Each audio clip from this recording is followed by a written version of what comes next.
I self Professor Dr. Deepak Singh, a light science specialist. Hypertension treatment, high BP का कैसे हम इलाज करते हैं इसके बारे में बात करते हैं। सबसे पहले बात करते हैं हाइपरटेंशन क्या होता है। तो हाइपरटेंशन होता है जब आर्टरी के वॉल का प्रेशर या टेंशन नॉर्मल से ज़्यादा हो जाता है तो उसको हाइपरटेंशन बोलते हैं। नॉर्मल टेंशन कितना होता है, नॉर्मल प्रेशर बताए थे इसके बारे में। सिस्टोलिक ब्लड प्रेशर 110 से 130 mg, जिसका एवरेज होता है 120 mg। Systolic blood pressure 110 to 130 mmHg और एवरेज 120 mmHg। और डायस्टोलिक ब्लड प्रेशर जिसको मिनिमम प्रेशर बोलते हैं 70 to 90 mmHg और एवरेज 80 mmHg। अब क्या होता है कि जब यह प्रेशर जब नॉर्मल से ज़्यादा हो जाता है तब उसको हम हाइपरटेंशन बोलते हैं। अब इसमें बताए थे आपको हम पिछले वीडियो में कि हाइपरटेंशन कितने तरह के होते हैं। तो अकॉर्डिंग टू अमाउंट के अनुसार से हाइपरटेंशन 5 तरह के थे। Mild hypertension, moderate hypertension, severe hypertension, very severe hypertension and uncontrol hypertension, जिसमें आपका कैटेगरी बताए थे कैसे कैसे उसका अमाउंट के अनुसार से बीपी बढ़ता है। दूसरा बताए थे एटियोलॉजी के अनुसार से प्राइमरी हाइपरटेंशन और सेकेंडरी हाइपरटेंशन होता है। प्राइमरी हाइपरटेंशन जिसका एटियोलॉजी पता नहीं चलता है, जिसको हम एसेंशियल हाइपरटेंशन बोलते हैं। तो प्राइमरी हाइपरटेंशन ज़्यादातर क्या होता है, जेनेटिक होता है और नहीं तो लाइफ स्टाइल फिजिकल एक्टिविटी की वजह से होता है। जिसमें जेनेटिक में जिसमें कि पेरेंट को जिसको होता है डायबिटीज या सॉरी हाइपरटेंशन, उसके बच्चों में भी उस एज में हाइपरटेंशन का चांस होती है। और लाइफ स्टाइल में क्या होता है, जैसे सीडेंटरी लाइफ स्टाइल है, एक्सरसाइज कम करते हैं, या फिर ओबेसिटी है पेशेंट को, या स्लीप लेस हो रही है, नींद अच्छी ढंग से नहीं आ रही है, स्ट्रेसफुल लाइफ है, तो ये सब के कारण क्या होता है ना कि ब्लड प्रेशर बढ़ता है। और सेकेंडरी में बताए थे किसी न किसी डिजीज के कारण, हार्मोन के कारण या मेडिसिन के कारण होता है तो उसको हम सेकेंडरी बोलते हैं। जिसमें आपको क्या बताते हैं, किडनी की वजह से होता है डिजीज में, हार्मोन में जैसे थायरॉक्सिन का प्रॉब्लम या एल्डोस्टेरोन का अमाउंट इंक्रीज करने के कारण, या फिर ग्लूकोकॉर्टिकॉइड की वजह से पैराथॉर्मोन के बढ़ जाने के कारण, तो ये सबसे क्या होता है ना कि बीपी इंक्रीज का हाइपरटेंशन होता है। और ड्रग्स में जैसे कैफीन हुआ या फिर एट्रोपिन हुआ या फिर में भी कि अगर ये क्या बोलते हैं कंट्रासेप्टिव पिल्स है, तो ये सब के कारण क्या होता है कि ब्लड प्रेशर बढ़ता है। अब बात करते हैं कि हम लोग को इसको पता कैसे लगाना है। इसके लिए प्रॉपर हमें जांच करना बहुत जरूरी है। बीपी को कैसे पता लगाएंगे, देखिए सबसे पहला क्या है, बीपी मेजरमेंट है ना। इन्वेस्टिगेशन में सबसे पहले ये पता लगाना है कि मरीज हाइपरटेंशन है कि नहीं, और हाइपरटेंसिव है तो किस तरह का हाइपरटेंसिव है। क्योंकि आपको मालूम है कि बीपी बढ़ने के कई रीजन होते हैं, कार्डियक प्रॉब्लम से, ब्लड वेसल्स की वजह से, ब्लड कंस्टिट्यूएंट्स के कारण, है ना, यहाँ कहीं कहीं यहाँ पे इफेक्ट आ सकती है। तो सबसे पहला है कि बीपी रीडिंग पहले जरूरी होता है। तो पहला काम होता है बीपी मेजरमेंट। तो बीपी मेजरमेंट में क्या करते हैं हम लोग, बीपी मेजरमेंट इसके हम लोग स्फाइमोमैनोमीटर का यूज करते हैं। इसके लिए क्या करते हैं, मॉर्निंग में, आफ्टरनून में और इवनिंग में 3 रीडिंग लेते हैं, और ऐसा ही काम 3 सप्ताह तक करते हैं। 3 सप्ताह, एक सप्ताह में एक बार, फिर अगले सप्ताह में, फिर अगले सप्ताह में। तो इस तरह से क्या 3 रीडिंग लेने के बाद 3 कंसेक्यूटिव वीक में हम लोग 3 रीडिंग लेते रहते हैं। अगर सारे रीडिंग अगर बढ़े रहते हैं तब हम कहते हैं पेशेंट को हाइपरटेंसिव है। और इसी में आइडिया लगेगा कि किस तरह की हाइपरटेंसिव होती है। तो इसलिए सबसे पहला काम है बीपी मेजरमेंट। तो मॉर्निंग, आफ्टरनून, इवनिंग में नॉर्मल कंडीशन में पेशेंट को 5 मिनट तक पहले नॉर्मल रखेंगे। सिटिंग पोजीशन में बीपी अच्छा होता है, उसके बीपी मेजरमेंट अच्छा होती है, और उसी में हम लोग बीपी मेजरमेंट करते हैं। 3 सप्ताह तक कंजुगेटिव वीक में हम जांच करते हैं, और उसके बाद हम लोग फिर सेलेक्ट करते हैं कि पेशेंट हाइपरटेंसिव ही है। इसके बाद नंबर 2, जब बीपी मेजरमेंट के बाद नंबर 2 क्या करते हैं हम लोग, पेशेंट को हम लोग लिपिड प्रोफाइल कराते हैं। लिपिड प्रोफाइल, लिपिड प्रोफाइल में आपका ट्राइग्लिसराइड बढ़ा हुआ रह सकता है, एलडीएल कोलेस्ट्रॉल बढ़ा रह सकता है, वीएलडीएल बढ़ा रह सकता है, एचडीएल घटा रह सकता है। तो लिपिड प्रोफाइल से कम पता लग जाता है, क्योंकि आपको मालूम है कि कोलेस्ट्रॉल के कारण एथेरोस्क्लेरोसिस हो सकता है। इसके बाद अगला कराते हैं हम लोग इलेक्ट्रोलाइट। तो सीरम सोडियम जब देखेंगे ना तो बढ़ा रहता है, हाइपरटेंशन में सोडियम बढ़ा रहेगा। उसके बाद सीरम पोटासियम कराएंगे तो घटा रहेगा, सीरम कैल्शियम कराएंगे बढ़ा रहेगा, कैल्शियम भी बढ़ जाता है। ये हम लोग जांच कराते हैं। इसके बाद क्या करते हैं, अगला जांच क्या करते हैं, एचबी परसेंटेज। एचबी परसेंटेज हो सकता है कि बढ़ा रहेगा, क्योंकि बीपी जो हीमोग्लोबिन जो होता है ना वो बढ़ा रहता है अधिकांशतः। हाँ, ये जरूरी नहीं है, नॉर्मल भी रह सकता है इसमें हीमोग्लोबिन, लेकिन दो केस होता है, या तो बढ़ा रह सकता है या फिर नॉर्मल रह सकता है।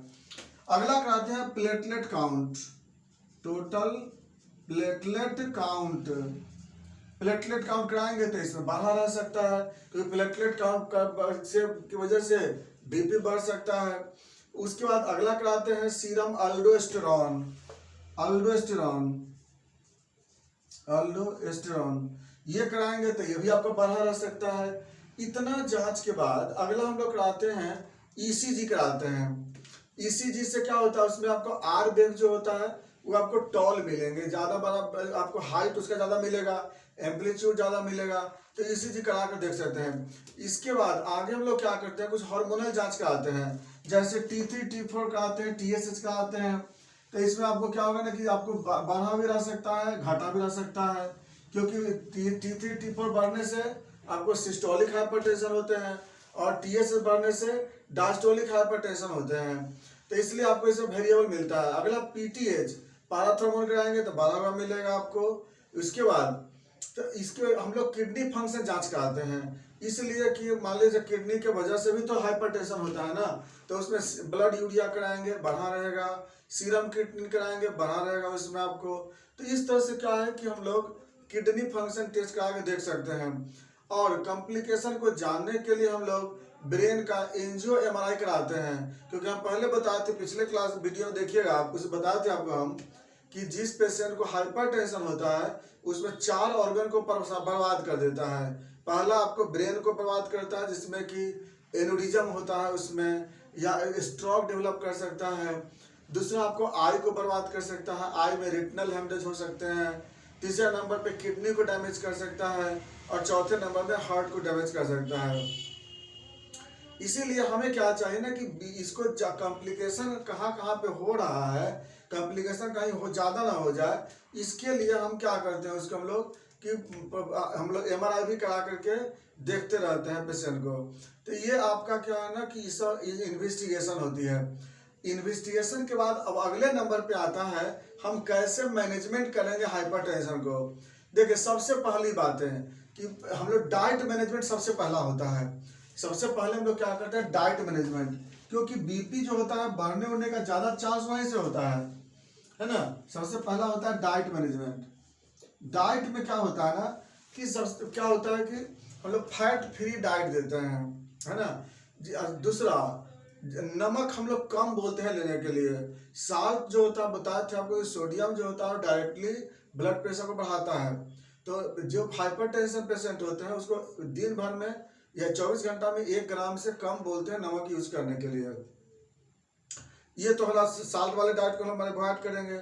उसके बाद पोटासियम कंटेनिंग डाइट देते हैं, जिसमें कि बनाना है, केला जरूर इंक्लूड करते हैं, केला का सब्जी यूज करेंगे जरूर, उसमें भी आपको पोटासियम ज़्यादा होता है, क्योंकि पोटासियम से क्या होता है ना कि बीपी डिक्रीज होती है।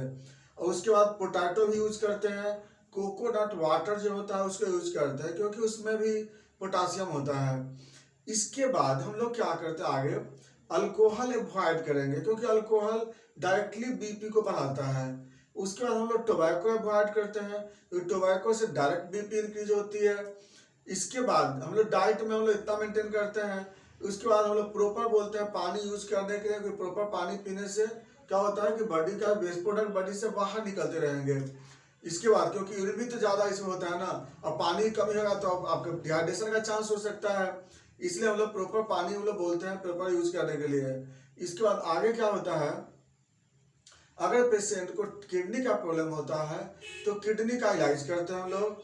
अगर बाय द वे अगर हार्मोनल डिजॉर्डर्स होता है, थायराइड डिजॉर्डर है तो थायराइड की ट्रीटमेंट करते हैं, पैराथायराइड का है उसका ट्रीटमेंट करते हैं, और अगर एड्रिनल ग्लैंड का डिजॉर्डर होता है तो हम लोग एड्रिनल ग्लैंड का हम लोग इलाज करते हैं। हो सकता है कोई ट्यूमर वगैरह हो, तो उस सब क्योंकि उसके कारण ही ना हार्मोन का लेवल बढ़ता है। तो ये हमें जरूरी होता है, क्योंकि ये जब तक हमको ये मैनेजमेंट नहीं करेंगे तब तक हम बीपी को प्रॉपरली मेंटेन नहीं कर पाएंगे। इसका अगला हमको प्रॉपर स्लीप, पेशेंट को बोलते हैं प्रॉपर नींद लेने के लिए, और प्लस स्ट्रेस को अवॉइड करने के लिए बोलते हैं। कोई भी किसी भी तरह का स्ट्रेस अगर आ रहा है तो हम लोग कोशिश करेंगे कि उसको स्ट्रेस से अवॉइड करेंगे। एंजाइटी वगैरह है तो उसको अवॉइड करेंगे हम लोग। और अगर कोई मेडिसिन अगर ले रहा है तो हम लोग सोच करके फिर डायरेक्ट फिजिशियन से मिल करके उस मेडिसिन को हम लोग रोकने की कोशिश करेंगे। अब कॉफ़ी वगैरह यूज करता है पेशेंट, चाय कॉफ़ी, उसको हम लोग क्या करते हैं, अवॉइड करते हैं, क्योंकि इस सब से भी क्या होता है ना कि बीपी डायरेक्टली इंक्रीज होती है। अगर वह प्रेगनेंसी का केस अगर होता है, क्योंकि प्रेगनेंसी में भी प्री क्लेम्सिया और इक्लेम्सिया होता है, तो उसमें अगर बाय द वे बीपी इनकी होती है बहुत ज़्यादा, तो हम लोग अगर बाय द वे सर्वाइवल अगर है तो ठीक है, नहीं तो फिर क्या करते हैं, एवर्सन कराने के लिए रिवाइज करते हैं, एमटीपी करवा देते हैं, क्योंकि जब तक प्लासेंटा रहेगा तब तक बीपी इंक्रीज करेगा, उसमें प्री क्लेम्सिया और इक्लेम्सिया होती है। तो प्रेगनेंसी में हम लोग उस ढंग से मैनेजमेंट करते हैं, पहले देखते हैं कि किस लेवल तक में बीपी इंक्रीज किया है और कितना हम उसको मेंटेन कर सकते हैं। तो इस तरह से हम लोग क्या होता है ना कि बीपी मेंटेन करने की कोशिश करते हैं। इसके बाद यूरिन ज़्यादा से ज़्यादा बन सके, यूरिन आउटपुट के लिए हम लोग डाययूरेटिक ड्रग्स यूज करते हैं, और प्लस एंजियोटेंसिन नहीं बने इसके लिए एंजियोटेंसिन कन्वर्टिंग एंजाइम को हम लोग क्या करते हैं, रोकने के लिए दवा चलाते हैं। कई तरह के एलोपैथ में आता है, प्रिल करके मेडिसिन आती है उसमें, और प्लस बेसोडालेटर ड्रग के रूप में कुछ दवा चलाते हैं। बेसोडालेटर में एलोपैथ में आता है आपको एम्लोडिपिन करके आएंगे, एटिनॉल करके आते हैं, या फिर सार्डन ग्रुप का मेडिसिन आता है। तो इस तरह से क्या होता है, हम लोग मेडिसिन को देते हैं। लेकिन इसमें हम लोग होम्योपैथी मेडिसिन में अच्छा मेडिसिन सब है जिसको हम यूज करते हैं, जिससे बीपी आपका कंट्रोल में आएगा। सबसे पहले हम लोग एपिसमेल यूज करते हैं जिससे कि यूरिन अच्छा से बन सके। नंबर 2 में हम लोग एलियम सेटाइवम चलाते हैं। एलियम सेटाइवम जो होता है ब्लड वेसल्स को डायलेट करने में हेल्प करता है। अगला हम लोग रोल्फिया यूज करते हैं। रोल्फिया का यूज आपका हार्ट पे भी होता है और ब्लड वेसल्स पे होता है, ब्लड वेसल्स को मसल्स को रिलैक्स कराता है वो। अगला मेडिसिन आपका लैकेसिस होती है, जो मेनोपॉज के बाद जो बीपी बढ़ता है ना उसमें बहुत अच्छा काम करता है लैकेसिस, वो हार्ट के मसल्स को रिलैक्सेशन करता है वो। उसका एकोनाइट चलाते हैं, एकोनाइट क्या करता है, ओवर कंट्रैक्शन को प्रिवेंट करता है। इसके बाद हम लोग काली आयोड देते हैं और काली फौज देते हैं। काली फौज होता है ओवर हार्ट के ओवर कंट्रैक्शन को क्या करता है, वो प्रिवेंट करता है। इसके बाद नेक्टाम्यूर भी देते हैं। कलकेरिया फ्लोर ग्रुप्स का भी कुछ मेडिसिन हम चलाते हैं इसमें। इसके बाद इसमें आपको ब्राइटाम्यूर है, ब्राइटाम्यूर भी अच्छी ग्रुप की मेडिसिन होती है इसमें। नींद वगैरह नहीं आ रही है पेशेंट को तो उसके हम लोग पैसिफ्लोरा यूज करते हैं, जिसके बाद पेशेंट को घबराहट और नींद का प्रॉब्लम दूर हो जाती है इसमें। और अगर स्ट्रेस अगर बाय ज़्यादा रहता है तो हम लोग ओपियम का भी हम लोग हेल्प लेते हैं। तो इस तरह से क्या होता है कि अलग अलग ग्रुप के दवा है, इसमें ग्लूनाइन का भी यूज किया जा सकता है। तो अकॉर्डिंग टू टोबैकम यूज करते हैं, टोबैकम इसे मेडिसिन आता है। तो क्यों, चूंकि देखिए सबसे पहला कि मैनेजमेंट बहुत जरूरी है पहले, और पहले हमको ये जानना जरूरी है कि बीपी किस कैटेगरी का है। जब तक हमको ये पता नहीं होगा कि हाइपरटेंशन किस लेवल का है, किस कैटेगरी का है, तब तक हमको इलाज करना मुश्किल होता है। अब मान ली एथेरोस्क्लेरोसिस अगर हो जाता है तब तो हमें उसमें क्या करना होगा, जो प्लग को हटाने की मेडिसिन चलाते हैं, इसमें कोलोस्टिनम वगैरह यूज करते हैं, चिल्डोनियम यूज करते हैं। तो बताए ना आपको कि एक तरह का मेडिसिन नहीं होती है, इसमें बहुत तरह के मेडिसिन है, अकॉर्डिंग टू एटियोलॉजी पे डिपेंड करता है। लेकिन ये भी ध्यान देना है कि पहले अपने पैथ को भी पहचानना है कि कितना लेवल तक में हम उसको ठीक कर पा रहे हैं। जबरदस्ती हम उसे नए पेशेंट को रखेंगे, नहीं तो हम उसको अपने पैथ को भी चेंज कर सकते हैं। ये था मेरा क्या हाइपरटेंशन ट्रीटमेंट। बाकी बातें चलेंगे नेक्स्ट वीडियो में। Thanks for watching.